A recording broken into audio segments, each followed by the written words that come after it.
Hey guys, my name is Melanie. This is Survive Better Together. Um, you know, I had this dream. I just did not sleep good last night. Um, and uh, Eventually I fell asleep a little bit before my alarm went off. And in that time, I had an extremely vivid dream. And I woke up in such a panic. Uh, it was just intense. So, although it is fictional, obviously, because it was a dream, the reality isn't too far off. So, let me just share it with you, and it kind of puts things in perspective.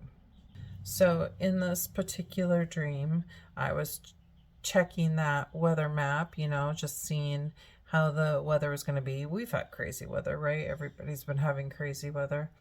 So, I was checking the weather map and it was showing bombs going off. Like, this really freaked me out all over her whole state. And, and these bombs, like, instantly I went into action. Now, as a prepper, you know that you don't just plan for one thing. You plan for all kinds of things because you really don't know. That's kind of the whole point. You're preparing for a lot of things that could potentially happen, and you just got to know that you know what to do. I don't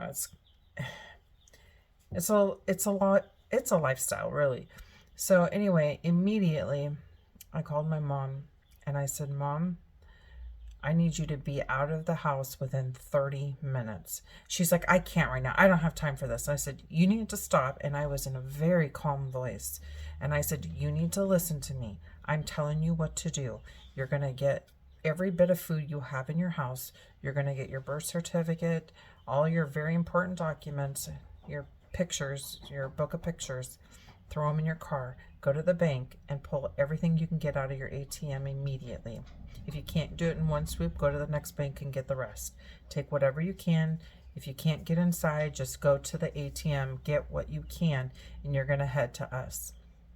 She's like, "I don't have time for that right now, Melanie. I can't do that." She was just being so like I'm interrupting her. And I said, "I need you to do this now or you're not going to survive." And she just paused. And she said, "Okay." Okay, so she's on her way. So I immediately go to my child that's all the way in the other side of the country. I call her up and I said, "Honey, I need you to get all the diapers, all the food, everything you need for the baby. You guys need to get to the bank, pull everything you can out, and you need to head this way as quickly as possible."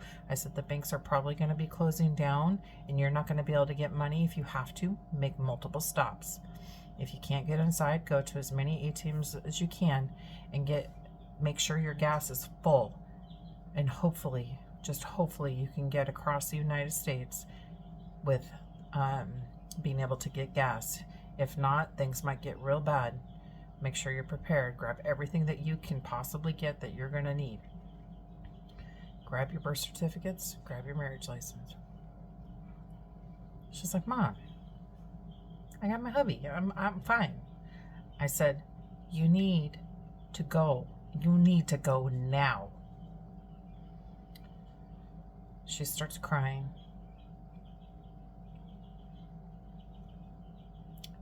And freaking out a little bit.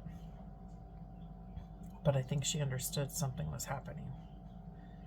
Then I call my other daughter. And I call her and I said, "Babe, you need to grab up my grandson. You need to get us all the food you can. And you need to come home. You need to come home now." She goes, "Mom, I'm not coming to Oregon. You know I don't like it there." I said, "Honey, it's not about what you like right now. You need to leave now. Your area is not a safe area right now. I need you to come home. You know that this is the safest place you can be. Your sister and your grandma are on their way." And she's like, "Mom, I'm not leaving." I said, "I need you to come home right now. This is not a discussion. Stop by the bank, get everything you can, and leave. I expect you here by this evening. Things are going to get really bad and you're going to have to go through a big city. And that's the most dangerous part. I want you to stay on the farthest side possible and don't go right downtown. Traffic might get blocked up. You need to move, and you need to move now. Oh yeah, I told my other daughter the same thing, not to go through major cities. And she was really fighting me on it. She does not want to leave for fear that she will miss her husband, or he won't know where she's at, because right now he is not stateside. So that was a very scary dream. And then my alarm went off. I literally don't know anything else. But it was so real.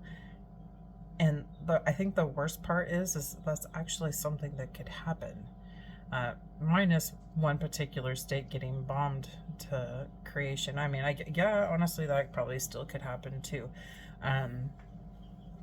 It was very intense, and it just had me thinking, like, would my family listen to me? I would hope they would. I've told my kids multiple times I've already been preparing, assuming they would end up with us in, an SHTF situation. Like, I've just been planning for it. So, and I've been planning for years, like when they were growing up. So I knew that I would always just continue that. I wouldn't stop pretending like just because they didn't live here anymore. You work better in groups than you do solo. And I know that if that situation were to happen, phone lines would eventually go down, communication would go down. It's not the kind of thing you can leave to chance. And it just makes you think about things so much more. So I'm hoping tonight sometime, when everybody's, settled in or whatever, I can actually have this conversation with my family, because I want them to know that it's been deep in my thought process all day. I just can't seem to shake it. It really, really hit home, and really kind of shook me to the core thinking about something like this. So anyway, my messed up dreams, even though they're not currently a reality, really gives me something to think about. And I know if it gives me something to think about, it should definitely give everybody else something to think about, because like I said, we just don't know. Anyway, thank you for listening to me ramble about my dream. But it's so scary. It really is. Anyway, thank you all. Please stay super safe. Keep prepping, and just make plans. Make plans with your family. That way, if something happens, you're just not freaking out because of communication or whatever. Anyway, take care, guys. Bye-bye.